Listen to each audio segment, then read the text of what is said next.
Round 13 was an extremely positive one. We did end up with a great score of 792, and we finished with a rank of 100 now. So we moved into officially the top 100 on the outskirts, if you want to call it that. 306 rank this week. So, yeah, it took a really good score to get down to this rank. Obviously went from 306 to 100. Oh, 300, that's funny. 306 was my overall rank, and now it's my round 13 rank. So, yeah, it's been an incredible ride since round 3 when I was down at 24,000. So massive improvement from there, and a lot went right this week. And I did only play 12 players, so it's crazy to think if I did pick Ponga as well, or Miller was playing without having his terrible gameplay over the last bunch of weeks, and we could play him as well. Could have been an even better score. But very, very happy with where we're at currently. Heading into round 14, there's 11 trades left and 55k in the bank, just to give you some context there. But let's go through the scores this week and what we may be doing with them from here. But I just want to talk about Horsburgh as well. They dropped another 2 points from him, so he's up at 85.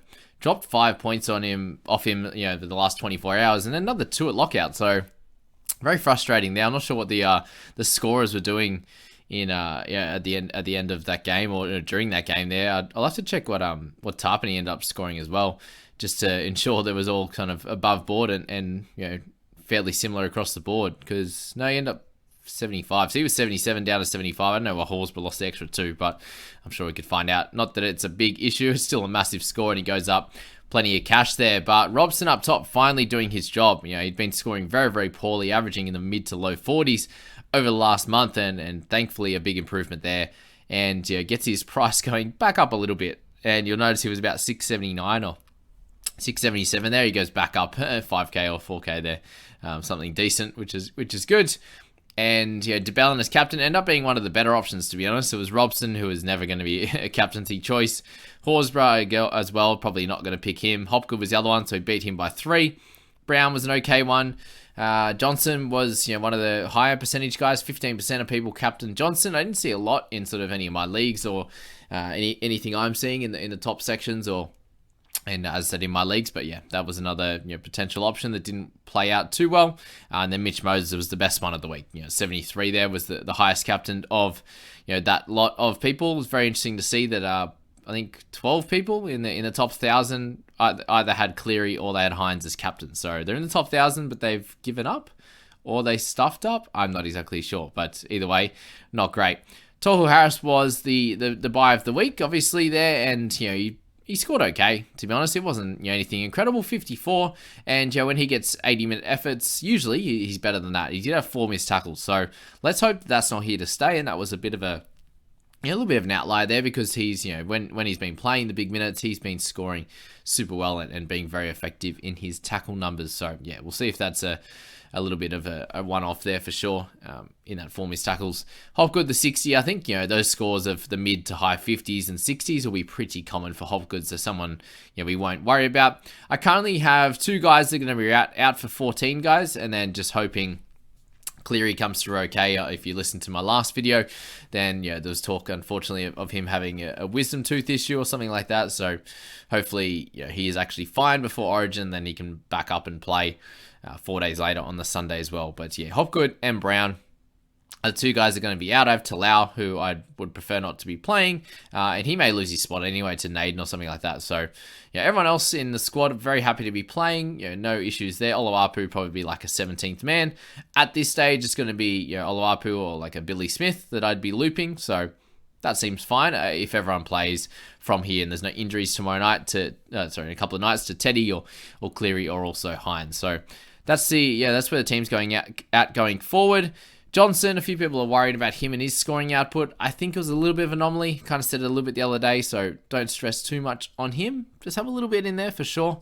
It'd be a very luxury trade to move on from Johnson. He does lose a bit of cash. One of the other guys in my team that did lose cash this week with Jack Bird, the 37. He's someone to have a little bit of concern with. I'd say he continues to keep playing.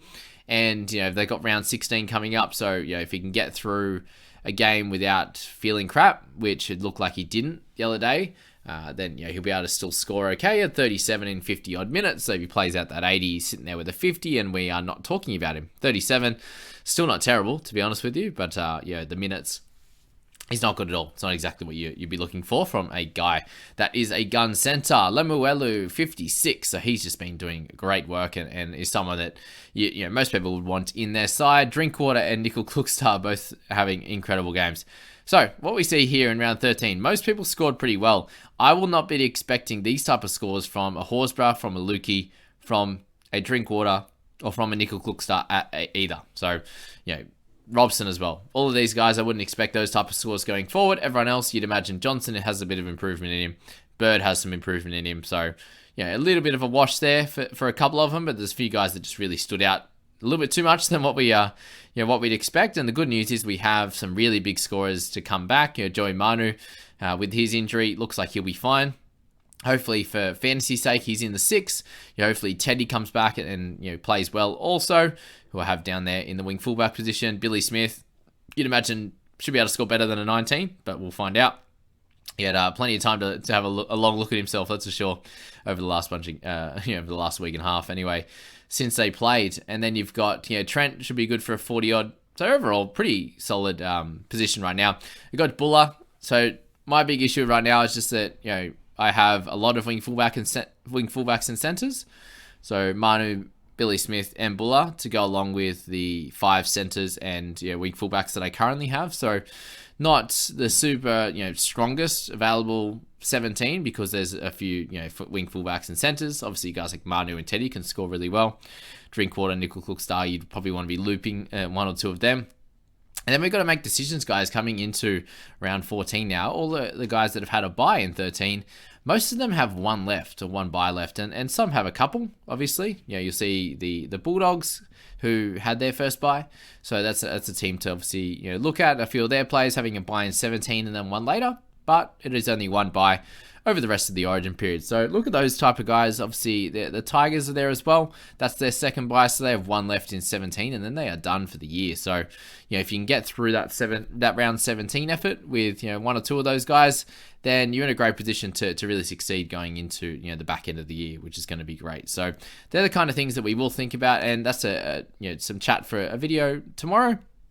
And this one here is going to be going through my potential plans. And right here, I just don't see too many options. We're going to have to wait for team lists and see how that plays out. But, guys like Jake Turpin are definitely on my mind. Not a must-have this week in round 14, but with Robson being out in 15, I will need a hooker, which is a little bit frustrating. But with a few of the hookers, they're available having been out in round 13 through the bye, gives me some options heading into round 15 there.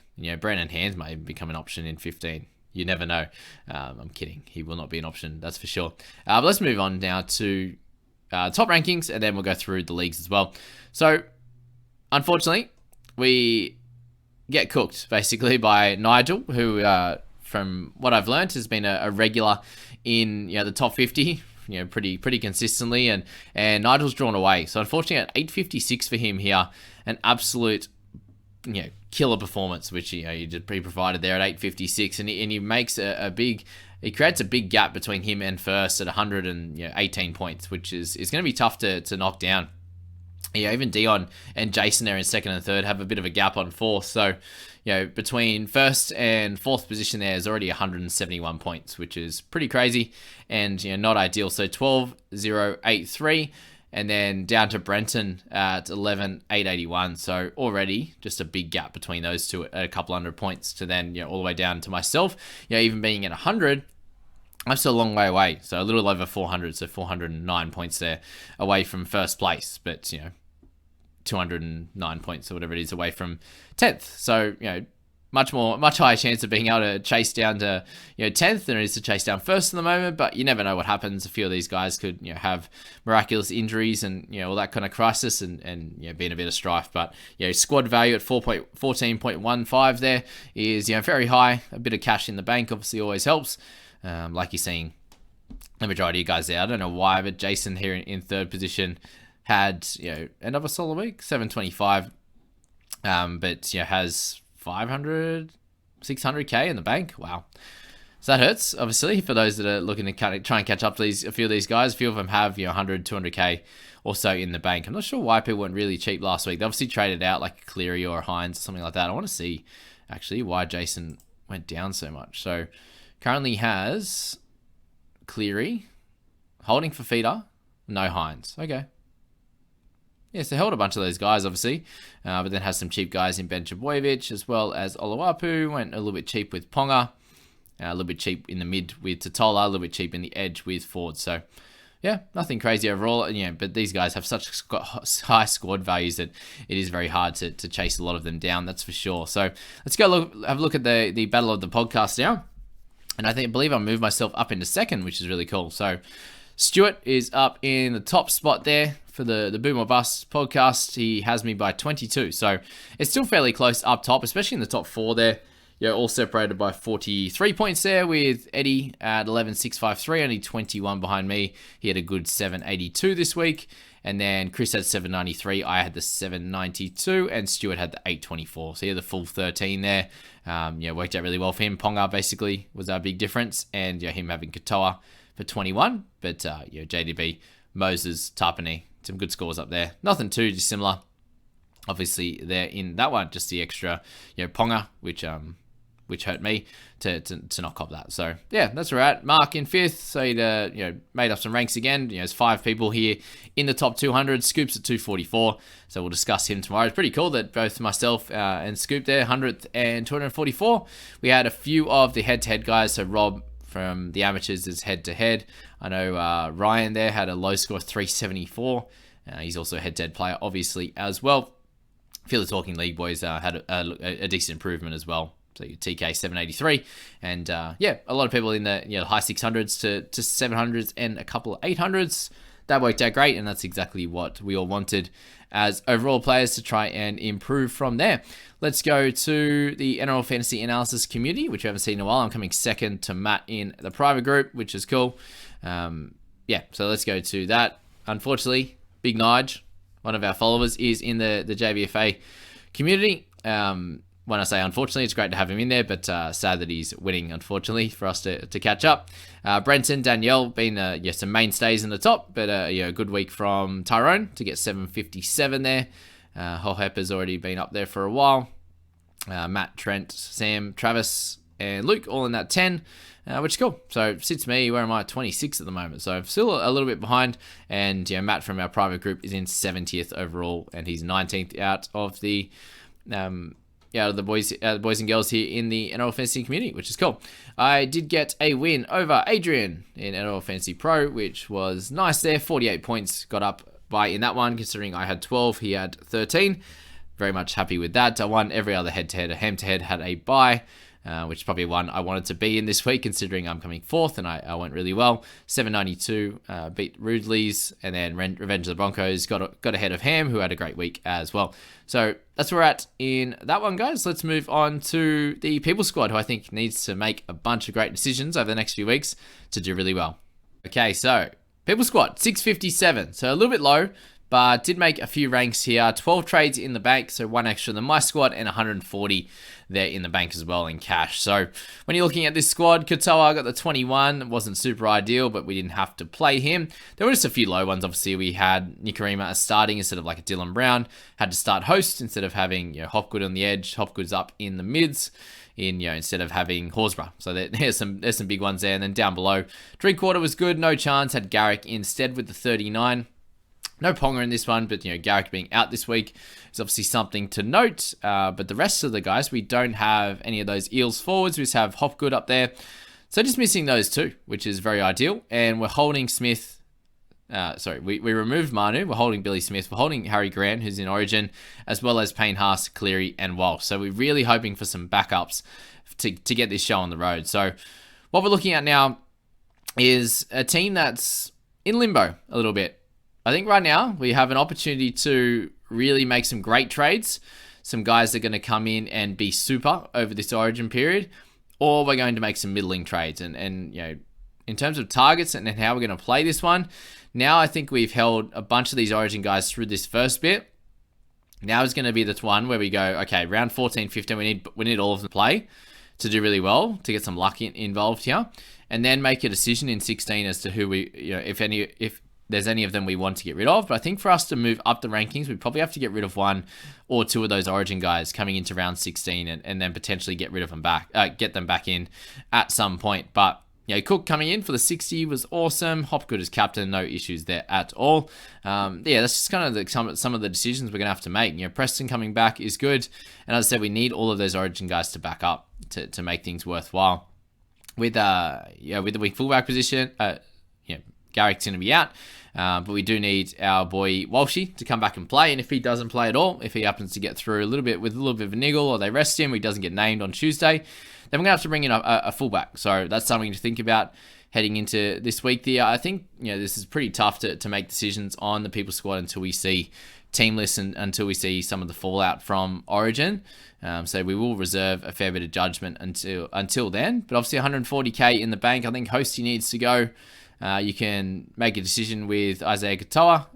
Is he one of those guys to go as well?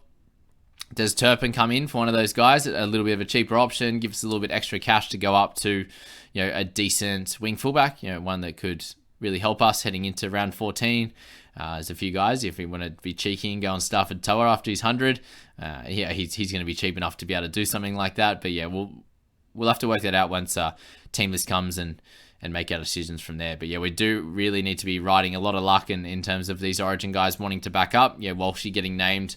Who knows what they're going to do with his first Origin, if they go, well, we just won't name him, or if they do or not. But we will wait until tomorrow to make all those decisions. And let's just quickly look at the Community Cup as well.